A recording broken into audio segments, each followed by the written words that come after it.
Hey guys, Amber here. So I don't know how you're all feeling, but I think that I am officially out of positivity.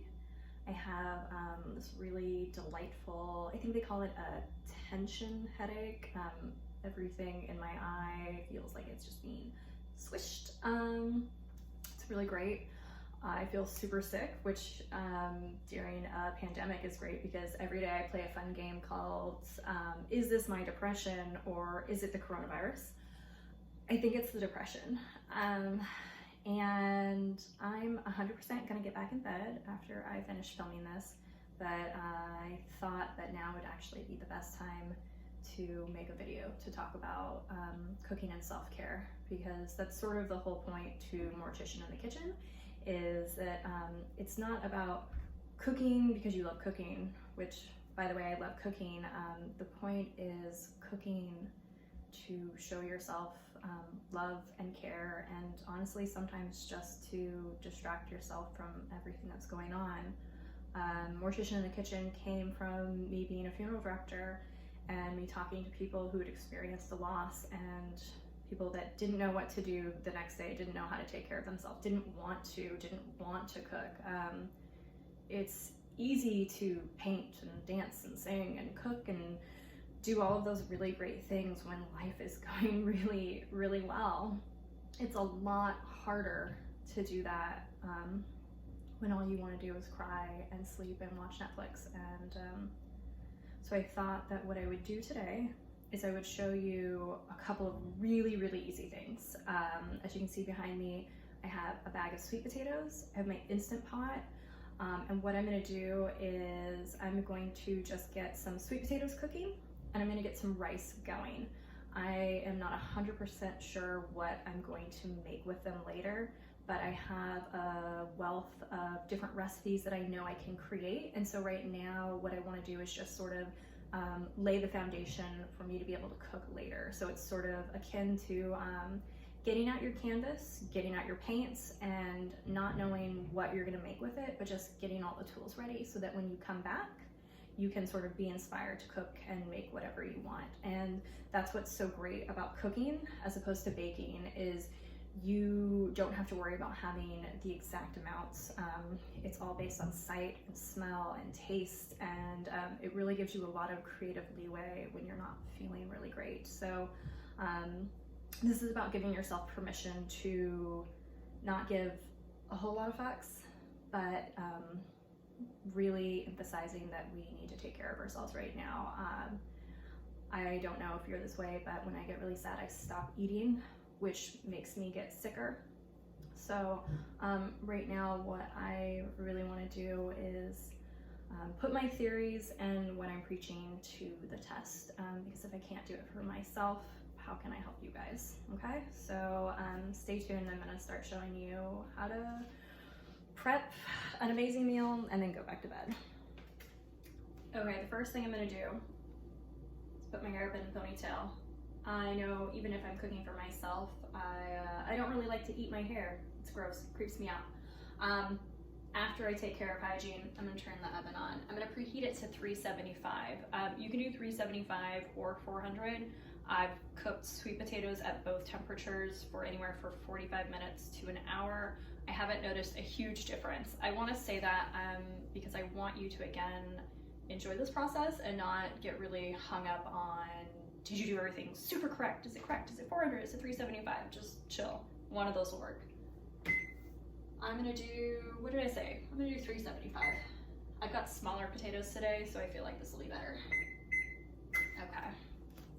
I have a bag of sweet potatoes, but what I'm gonna do today is I'm just gonna start off with 5 small potatoes. I've already washed them. Taking a fork, and I'm just poking some holes in these. This lets steam out and they cook better. Okay, that's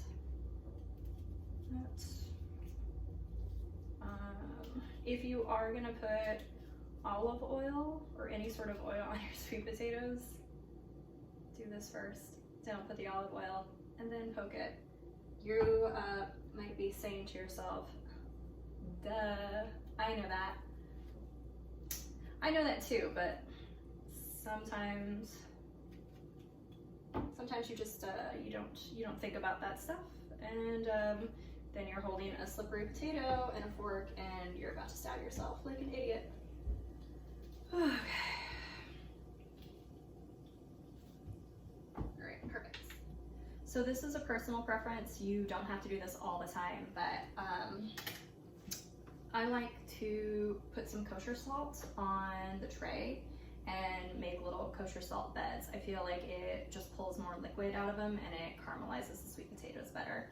I might either make some mac and cheese or some hummus, but I don't think that that's going to necessarily affect it either way. Again, you can put the potatoes straight on the cookie sheet. Mine's hideous. Stress, it's not a big deal. You can put some tin foil down too. Again, not a big deal. The whole point of this is that you just want to bake the potatoes for an hour. Okay, so as you can see, I've got the potatoes all lined up nicely. I didn't even use like a lot of salt. I just put like a little bit. I'll be honest, I usually use a lot more, but the whole like we're in a pandemic and feeling like I need to ration things, like my sanity and my anxiety has made me just use a very scant amount of salt. All right, the next thing we're gonna do is get some rice going. I know that you all have rice because I've seen your photographs of all of the empty racks at the stores, and I've been there myself. Rice is all gone. So go to your little bunker, wherever you are hiding all of your rations, and grab some rice. In your haste, you might have grabbed one of two things. Quick cook rice, which is rice that's already been milled, cooked, and then dehydrated. So it only takes about 15 minutes to cook, and you don't really need to soak or do anything like that. Or you grab regular rice. Both of this is brown basmati rice, but the regular rice means it's only been milled. It has not been cooked. This takes about 40 minutes. Quick cook takes about 15. They both taste fine. It's just all about whatever you grabbed in your pandemic panic. Okay, so what I did is I took 1 cup of rice and I just took a simple strainer. I dumped the rice in my strainer and I just rinsed it off really quick. It's you don't have to do anything fancy, just under the water. You can kind of move it around a little bit, make sure you're getting all the grains, and then that's it. Now what I'm gonna do is I have 2 cups of water measured out. Try not to light my face on fire. And I'm just taking 2 cups of water and pouring it into my pot, and I'm gonna get this boiling. Once the water is boiled, I'm gonna add the rice. Obviously when you add it, it's gonna reduce the temperature a little bit. You wanna bring it back up to a boil, and then we're gonna lower it to a simmer for about 40 minutes, which means I'll put on a cartoon, and every time one of my cartoons ends, I'll get off the bed and come back out here and check on my rice, make sure I haven't burned it or messed it up. Okay, so my sweet potatoes and my rice are done. Also, so is most of my cocktail. I can fix that. I have to say, I'm delightfully surprised at how well my rice turned out, because I definitely thought I was gonna mess that up. I'm a big fan of the Instant Pot. It's amazing. It's made life so much easier. If I ever do a video on beans, I'm absolutely using that. I maybe will use a pot because I feel like if I want to call myself any sort of level of a cook, I should be able to make them in a pot. And I do want to go on record telling you that I do know how. I just don't want to. I'm lazy, whatever. So I've been letting this cool for a little bit longer. It's really important not to grab these when they're piping hot because they will burn you. So now they're ready for me to deskin.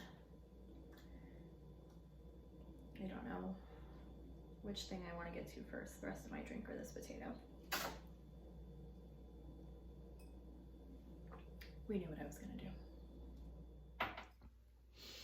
Okay, so as you can see, I've already started just using my fingers to cut open the skin of the sweet potato, and it should just come right out, just like that. And I have a little bowl set to the side to put all the flesh in.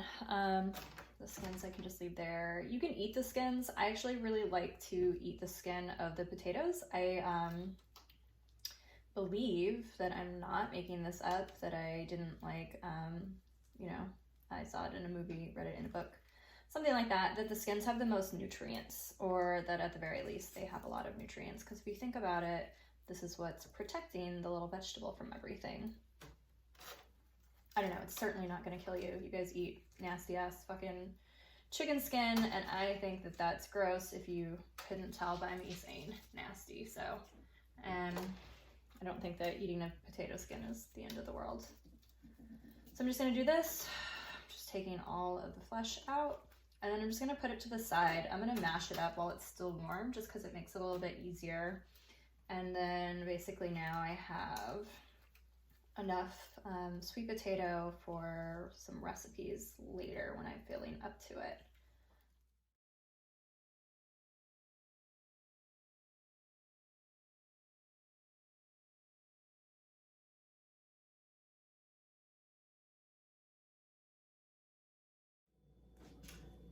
Okay, so I just showed you how to mash this all up with a fork. I think it's important right now, because I was thinking this as I was smashing it up, that we should do an emotional check-in. How are you feeling right now? Are you feeling like a little crazy, like moderately? Are you feeling like off the charts? Like, what is your anxiety level? Because if your anxiety level is high, you should know. You can stop right here. You just put a little bit of butter in this, a little bit of salt, bam, delicious baby food. I know you'd rather have cookies. I would rather have cookies. But the point of this right now is not to be like the barefoot Contessa. That's the thing, right? The point right now is to eat well and easily. And as I showed you, I took 5 baked potatoes. No, 5 sweet potatoes. And I put them in the oven for an hour. And then I got this. It doesn't have to be that difficult. We don't have to do anything special. I took 1 cup of rice, 2 cups of water. I have an entire pot of rice now. All you have to do is add butter and salt. Let's not overthink things. Butter and salt is your friend. I use Earth Balance butter. It's vegan, it's delicious. I can't taste the difference between that and regular butter. I promise you, at some point you forget what real butter tasted like. So, I actually think that this is a really good place to stop. Right here. But I will, as promised, show you what to do with these, but I'll do it in a different video because I think this is already long enough. So thanks for watching, guys. Bye.